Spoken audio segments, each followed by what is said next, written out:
জয় শ্রীহরি।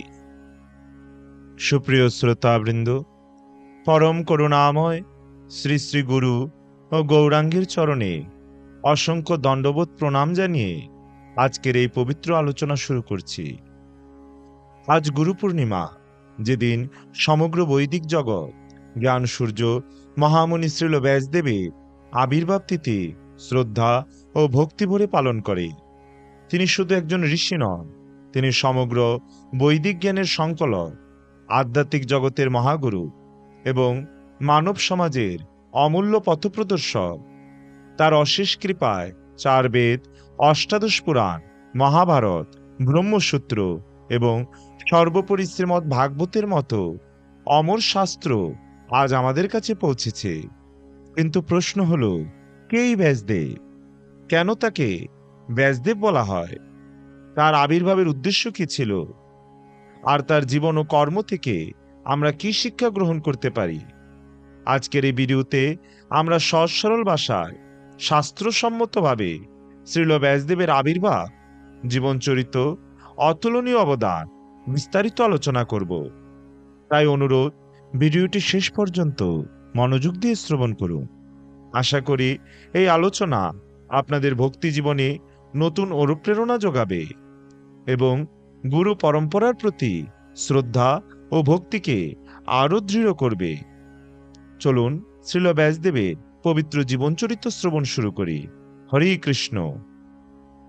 ব্যাস শব্দের অর্থ যিনি বিস্তারিতভাবে ব্যাখ্যা করে। এটি কোনো ব্যক্তিবিশেষের নাম নয়, বেদ বিভাজনকারী ঋষিদের সম্মানসূচক উপাধি। কল্পে কল্পে পরমেশ্বর ভগবান তার শক্তাবেশ অবতারে ভিন্ন ভিন্ন ব্যাসরূপে অবতীর্ণ হয়ে বৈদিক জ্ঞান লিপিবদ্ধ করেন। এ কল্পেও তিনি মহর্ষি কৃষ্ণদ্বৈপায়ন ব্যাসরূপে অবতীর্ণ হয়েছেন এবং কলিযুগের অল্প মেধাসম্পন্ন মানুষের কল্যাণের কথা চিন্তা করে বৈদিক শাস্ত্রসমূহ গ্রন্থাকারে লিপিবদ্ধ করেছেন। ব্যাসদেবের আবির্ভাব প্রসঙ্গে শ্রীমদ্ ভাগবতে বলা হয়েছে, দাপরে সমনুপ্রাপ্তে তৃতীয়ে যুগ পরিয়য়ে জাতঃ পরাশর দেয়োগী বাসব্যাম কলয়া হরহে। অর্থাৎ ত্রেতা ও দাপরের যুগ পর্যায়ে বসুদৈতা সত্যবতীর গর্ভে পরাশর মুনির পুত্ররূপে মহর্ষি ব্যাসদেবের জন্ম হয়। শৈশবে ব্যাসদেবকে তার কৃষ্ণবর্ণের জন্য কৃষ্ণ, এবং যেহেতু তিনি সতী এবং মতি নদীর সঙ্গমস্থলে একটি দ্বীপে জন্মগ্রহণ করেছিলেন, তাই তাকে দ্বৈপায়ন বলে ডাকা হতো। বেদ বিভাজনের পর তিনি বেদব্যাস নামে পরিচিত হন। এক সময় পরাশর মুনি সত্যবতী নামে এক মৎস্যগন্ধা কুমারীর নৌকায় চড়ে নদী পার হতে যাচ্ছিলেন। নৌকায় উঠে তিনি বুঝতে পারলেন যে সে সময় তিথি নক্ষত্র সকল অত্যন্ত শুভলক্ষণযুক্ত এবং এ কুমারীর প্রতি তার আশীর্বাদে স্বয়ং ভগবান আবির্ভূত হতে পারে। তিনি মৎস্যগন্ধা দেবীকে একথা জানান। দেবী বললেন, হে ঋষিবর, আপনি অত্যন্ত মহান, ত্রিকালজ্ঞ, শাস্ত্র বিচারে সুনিপুণ। আমি আপনার আশীর্বাদ মাথা পেতে নেব, কিন্তু হে প্রভু, আমি যে কুমারী। পরাশর মুনি বললেন, হে দেবী, আমি তোমায় আশ্বাস দিচ্ছি, আমার দিব্য স্পর্শে তুমি মৎস্যগন্ধা থেকে পদ্মগন্ধা হবে এবং এ সন্তান জন্মদানের পরও তুমি কুমারীই থাকবে। তোমার গর্ভজাত সন্তান হবে ভগবান বিষ্ণুর অংশপ্রকাশ, ত্রিলোক বিখ্যাত শ্রী ভগবানের শুদ্ধ ভক্ত, মহাত্মা, এবং সে বেদ বিভাজন করবে। তখন পরমেশ্বর ভগবানের ইচ্ছায় দৈব প্রভাবে এক কুয়াশাচ্ছন্ন পরিবেশের সৃষ্টি হয় এবং পরাশর মুনির কৃপায় দেবী মৎস্যগন্ধার কোলে মহামুনি কৃষ্ণদ্বৈপায়ন বেদব্যাসের আবির্ভাব ঘটে, যিনি মহর্ষি বেদব্যাস নামে ত্রিভুবন খ্যাত। জন্ম হওয়া মাত্রই ব্যাসদেব মাতার অনুমতি নিয়ে তপস্যায় রত হন। মাতাকে বলে যান যে কোনো বিশেষ প্রয়োজনে তাকে স্মরণ করলেই তিনি মাতার কাছে উপস্থিত হবেন। এক সময় সত্যবতীর সাথে মহারাজ শান্তনুর বিবাহ হয়। তার গর্ভজাত পুত্র চিত্রাঙ্গদ অল্প বয়সে ও বিচিত্র বীর্য নিঃসন্তান অবস্থায় পরলোক গমন করেন। সত্যবতীর অনুরোধে ব্যাসদেব বিচিত্র বীর্যের স্ত্রী অম্বিকা ও অম্বালিকার গর্ভে যথাক্রমে ধৃতরাষ্ট্র ও পাণ্ডুকে জন্মদান করেন। ব্যাসদেবকে দেখে অম্বিকা ভয়ে চক্ষু নির্মীলিত করেন বলে ধৃতরাষ্ট্র অন্ধ হয়ে জন্মগ্রহণ করেন, আর অম্বালিকা ভয়ে পাণ্ডুবর্ণ হয়ে যান বলে পাণ্ডুও পাণ্ডুবর্ণ হয়ে যান। সত্যবতী অম্বিকাকে পুনরায় ব্যাসদেবের কাছে যেতে বলেন, কিন্তু অম্বিকা তাতে রাজি হলেন না। তখন সত্যবতী এক দাসীকে ব্যাসদেবের কাছে পাঠিয়ে দেন। এই দাসীর গর্ভে বিদুরের জন্ম হয়। মহাভারতের বিভিন্ন ঘটনায় ব্যাসদেব জড়িত ছিলেন। ব্যাসদেবের আশীর্বাদে কুরুক্ষেত্র যুদ্ধকালে সঞ্জয় দিব্যচক্ষু লাভ করেন এবং যুদ্ধক্ষেত্রে অনুপস্থিত থেকেও ধৃতরাষ্ট্রের নিকট যুদ্ধের ঘটনাবলী বর্ণনা করতে সক্ষম হন। ব্যাসদেব কৌরব ও পাণ্ডবদের পরমহিতাকাঙ্ক্ষী ছিলেন। নানা বিপদকালে তিনি তাদের উপদেশ দিয়ে সহায়তা করেন। একবার মহাদেব পার্বতী দেবীকে নিয়ে নির্জন স্থানে দিগ্বন্ধন করে শ্রীমদ্ ভাগবতম কীর্তন করছিলেন। ভাগবত কথার প্রারম্ভে মহাদেব পার্বতীকে শর্ত দিলেন যে ভাগবত কথা চলাকালে পার্বতী দেবী যে গভীর মনোযোগ সহকারে শুনছেন তার প্রমাণস্বরূপ তিনি যেন হু বলে সায় দেন। যথারীতি ভাগবত কথা শুরু হলো। কিছুকাল অতিবাহিত হলে পার্বতী দেবী ভাগবত কথা শুনতে শুনতে নিদ্রাচ্ছন্ন হলেন। যে বৃক্ষের নিচে মহাদেব ভাগবত কথা বলছিলেন সে বৃক্ষে অবস্থান করে একটি শুক পাখিও ভাগবত কথা শ্রবণ করছিল। পাখিটি দেখল যে পার্বতী দেবী ঘুমিয়ে গেছেন। তখন ভাগবত কথা বন্ধ হয়ে যাবে ভেবে পার্বতী দেবীর বদলে পাখিটি হু দিতে থাকল। এদিকে মহাদেব তন্ময় হয়ে সম্পূর্ণ ভাগবত কথা শ্রবণ করালেন। চোখ খুলে দেখতে পেলেন দেবী পার্বতী ঘুমিয়ে পড়েছেন। তখন মহাদেবের মনে প্রশ্নের উদয় হল, তাহলে হু দিল কি? চারিদিকে তাকিয়ে তিনি বৃক্ষের ডালে ওই পাখিটিকে দেখতে পেলেন। পার্বতী দেবীর পরিবর্তে পাখিটি হু দিচ্ছিল। তাছাড়া ভাগবতের অতি গুহ্য লীলা কথা সাধারণ একটি শুক পাখি শ্রবণ করেছেন ভেবে মহাদেব অত্যন্ত ক্রুদ্ধ হয়ে ত্রিশূল হাতে পাখিটিকে তাড়া করলেন। প্রাণভয়ে পাখিটি দিক বিদিক শূন্য হয়ে পলায়ন করতে লাগলো। মহাদেবও তার পেছনে পেছনে ধাবিত হলেন। এদিকে ব্যাসদেবও তার স্ত্রীকে ভাগবত কথা শ্রবণ করাচ্ছিলেন। তিনিও তখন ভাগবত কথা শুনতে শুনতে হাঁ করে ঘুমিয়ে পড়েছিলেন।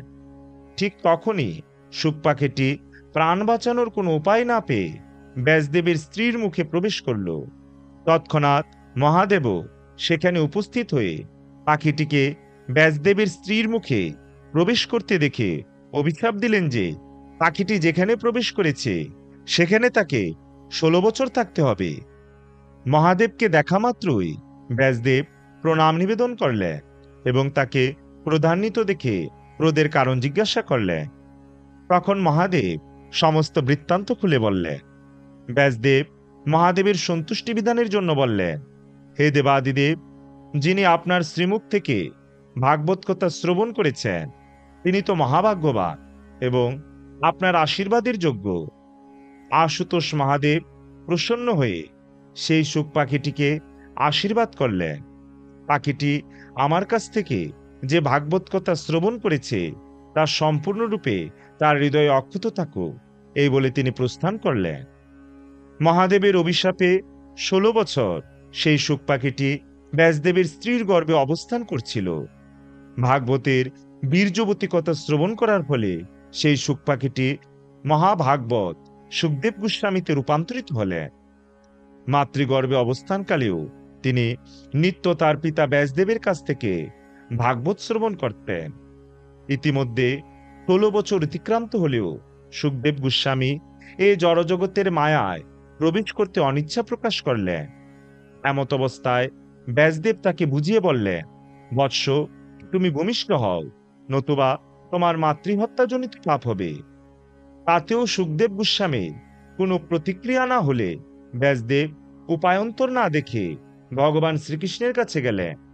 তখন ভগবান স্বয়ং সুখদেব গোস্বামীকে প্রবোধ দিলেন, এই জগতে আবির্ভূত হলেও আমার মায়া কখনোই তোমাকে স্পর্শ করতে পারবে না।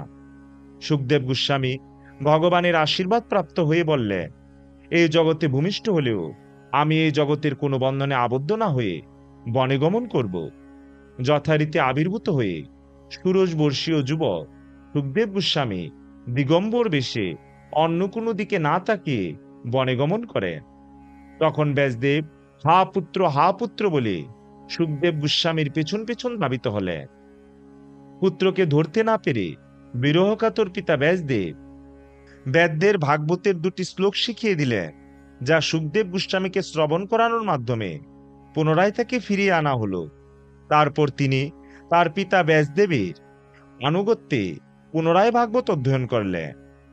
শ্রীল ব্যাসদেব চতুর্বেদ, 108টি উপনিষদ, মহাভারত, অষ্টাদশ মহাপুরাণ ও উপপুরাণ, বেদান্ত দর্শন এবং বেদান্ত সূত্রের বিশুদ্ধ ভাষ্য শ্রীমদ্ ভাগবতাদি বহু শাস্ত্র গ্রন্থ রচনা করেন। মহাভারত লিপিবদ্ধ করার জন্য তিনি শ্রী গণেশকে আহ্বান করেছিলেন। গণেশ এক শর্তে রাজি হয়েছিলেন যে ব্যাসদেব এক নাগারে তা আবৃত্তি করবেন এবং এর অর্থ যথার্থভাবে হৃদয়ঙ্গম করে গণেশ তা লিপিবদ্ধ করবেন। পূর্ণ জ্ঞান সম্পূর্ণ মহর্ষি ব্যাসদেব তার দিব্য দৃষ্টির দ্বারা কলিযুগের প্রভাবে জড়জগতের অধপতন দর্শন করতে পেরেছিলেন। তিনি দেখতে পারছিলেন এ যুগের শ্রদ্ধাহীন জনসাধারণের আয়ু অত্যন্ত হ্রাস পাবে এবং সত্যগুণের অভাবে তারা ধৈর্যহীন হয়ে পড়বে। তাই সমস্ত বর্ণ এবং আশ্রমের মানুষের কিভাবে মঙ্গল সাধন করা যায় সে বিষয়ে তিনি চিন্তা করছিলেন। তিনি দেখতে পেয়েছিলেন যে বেদে নির্দেশিত যজ্ঞ অনুষ্ঠানের উদ্দেশ্য হচ্ছে মানুষের বৃত্তি অনুসারে তার কার্যকলাপকে পবিত্র করা।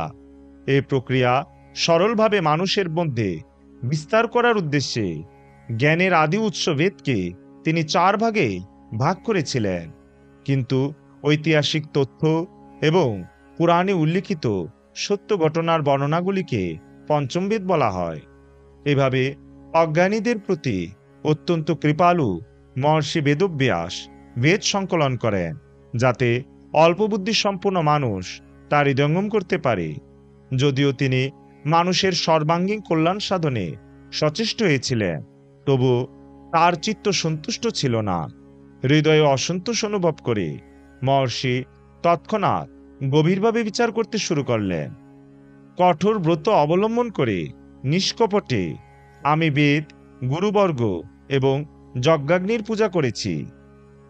আমি তাদের নির্দেশ যথাযথভাবে পালন করেছি এবং গুরু পরম্পরাক্রমে লব্ধ জ্ঞান মহাভারতের মাধ্যমে বিশ্লেষণ করেছি, যাতে স্ত্রী, শূদ্র এবং অন্য সকলে ধর্মের পথ অবলম্বন করতে পারে। যদিও আমি বৈদিক দর্শনের অভিপ্রেত সমস্ত যোগ্যতা অর্জন করেছি, তথাপি আমার হৃদয়ে আমি অপূর্ণতা অনুভব করছি। আমি যে বিশেষভাবে ভগবত ভক্তি বর্ণনা করিনি, যা পরমংশদের এবং অচ্যুত পরমেশ্বর ভগবানের অত্যন্ত প্রিয়, তাই হয়তো আমারই অসন্তোষের কারণ। ব্যাসদেব যখন এভাবে অনুশোচনা করছিলেন, তখন নারদ মুনি সরস্বতী নদীর তীরে তার আশ্রমে এসে উপস্থিত হলেন। নারদ মুনির শুভাগমনে ব্যাসদেব শ্রদ্ধা সহকারে উঠে দাঁড়ালেন এবং সৃষ্টিকর্তা ব্রহ্মাকে যেভাবে সম্মান প্রদর্শন করা হয় সেভাবে তাকে অভ্যর্থনা করলেন। নারদ মুনি বললেন, হে ব্যাসদেব, তোমার দৃষ্টি সর্বত্রভাবে পূর্ণ, তোমার যশ নিষ্কলঙ্ক, তুমি দৃঢ়ব্রত এবং সত্যপ্রতিষ্ঠ। তাই সাধারণ জীবের জড়বন্ধন মোচন করার জন্য তুমি সমাধিমগ্ন হয়ে পরমেশ্বর ভগবানের লীলাসমূহ দর্শন করতে পারো। বদ্ধজীব স্বাভাবিকভাবেই ভোগের প্রতি আসক্ত এবং ধর্মের নামে তুমি তাদের তাতে আরও অনুপ্রাণিত করেছ। তা বিশেষভাবে নিন্দনীয় এবং অবিবেচকের মতো কাজ করেছ। তোমার দ্বারা এভাবে নির্দেশিত হয়ে তারা ধর্মের নামে প্রবৃত্তি মার্গে লিপ্ত হবে এবং নিবৃত্তি মার্গ আর অনুসরণ করবে না। তাই শ্রীল ব্যাসদেবের গুরুদেব শ্রী নারদ মুনি ব্যাসদেবকে তার উপলব্ধির পরিপক্ক অবস্থায় সমগ্র জনসাধারণের সার্বিক মঙ্গলের জন্য ভাগবত পুরাণ রচনা করার নির্দেশ দেন এবং ব্যাসদেব এতে সম্মত হয়েছিলেন। ভগবান শ্রীকৃষ্ণ এই জগৎ থেকে অন্তর্ধানের পর তিনি কৃষ্ণ এবং তার বিভিন্ন অবতারগণে লীলাবিলাস বর্ণনা করেন। ব্যাসদেব সম্বন্ধে বায়ুপুরাণে বলা হয়েছে, পরাশর পুত্র এই যুগে বিষ্ণুর অংশপ্রকাশ রূপে পূজিত, যিনি সমস্ত শত্রু সংহারক এবং দ্বৈপায়ন নামে পরিচিত। তিনি শ্রীল ব্যাসরূপে এসেছেন। ব্রহ্মার অনুরোধে তিনি বেদ বিভাজনের কার্যভার গ্রহণ করেন। বেদ বিভাজনের পর তার রক্ষণ ও বিস্তারের জন্য তিনি 4 জন শিষ্য গ্রহণ করেছিলেন। জৈমিনী হলেন সামবেদের অধ্যাপক, সুমন্ত অথর্ববেদের, বৈশম্পায়ন যজুর্বেদের এবং পৈল ঋষি ঋগ্বেদের অধ্যাপক। ইতিহাস ও পুরাণসমূহ তিনি রোমহর্ষণকে অর্পণ করেছিলেন। বায়ুপুরাণে আরো বলা হয়েছে যে পূর্বে 28 জন ব্যাস ছিলেন, কিন্তু যখন এই 28 জন ব্যাস আবির্ভূত হন তখন ত্রিলোকের পিতা ভগবান বিষ্ণু নিজেকে দ্বৈপায়ন ব্যাস রূপে প্রকাশ করেন। যদুকুল তিলক ভগবান শ্রীকৃষ্ণ বসুদেবের পুত্ররূপে বাসুদেব নামে পরিচিত হবেন। তারপর যথাসময়ে আমি বায়ু একজন তপস্বী রূপে আধ্যাত্মিক বিদ্যার্থীর বেশে যোগমায়ার সাহায্যে জগৎ মোহিত করব। প্রকৃতপক্ষে এটি মধ্যাচার্য রূপে বায়ুদেবের আগমনী বার্তা। সুপ্রিয় ভক্তবৃন্দ, আজ আমরা শ্রীল ব্যাসদেবের পবিত্র জীবন, তার অপরিসীম অবদান সংক্ষিপ্তভাবে শ্রবণ করলাম। যদি শ্রীল ব্যাসদেব এই পৃথিবীতে আবির্ভূত না হতেন, তাহলে হয়তো বেদ, উপনিষদ, মহাভারত, পুরাণ এবং সর্বোপরি অমৃত সম শ্রীমদ্ ভাগবতের মতো অমূল্য শাস্ত্রসমূহ আজ আমাদের হাতে পৌঁছাতো না। তার অসীম করুণার ফলেই কলিযুগের জীবেরা ভগবান শ্রীকৃষ্ণকে জানার এবং ভক্তির পথ অনুসরণ করার অমূল্য সুযোগ লাভ করেছে। গুরু পূর্ণিমার এই পবিত্র দিনে আসুন আমরা শ্রীল ব্যাসদেব এবং সমগ্র গুরু পরম্পরার চরণে কৃতজ্ঞ চিত্তে প্রণাম নিবেদন করি এবং আন্তরিকভাবে প্রার্থনা করি তাদের কৃপায় যেন আমাদের হৃদয়ে শুদ্ধ ভক্তির উদয় হয়, শ্রী নামের প্রতি অটল আসক্তি জন্মায় এবং আমাদের জীবন ভগবৎ সেবায় সফল হয়ে ওঠে। আজকের আলোচনা যদি আপনাদের কাছে ভালো লেগে থাকে এবং আধ্যাত্মিক জীবনে সামান্য হলেও উপকারে আসে, তাহলে ভিডিওটি অবশ্যই লাইক করুন, অন্য ভক্তদের সঙ্গে শেয়ার করুন এবং এমন শাস্ত্রসম্মত হরিকথা নিয়মিত শ্রবণ করতে অমৃত কাদম্বিনী চ্যানেলটি সাবস্ক্রাইব করে পাশে থাকা ঘন্টার চিহ্নটি অন করে রাখুন। সবশেষে শ্রীল ব্যাসদেব, শ্রী গুরু ও শ্রী গৌরাঙ্গ মহাপ্রভুর চরণে বারবার প্রণাম জানিয়ে আজকের আলোচনা এখানেই সমাপ্ত করছি। সকলকে গুরু পূর্ণিমার আন্তরিক শুভেচ্ছা ও প্রণাম। হরে কৃষ্ণ। জয় শ্রীল ব্যাসদেব। জয় শ্রী গুরু ও গৌরাঙ্গ।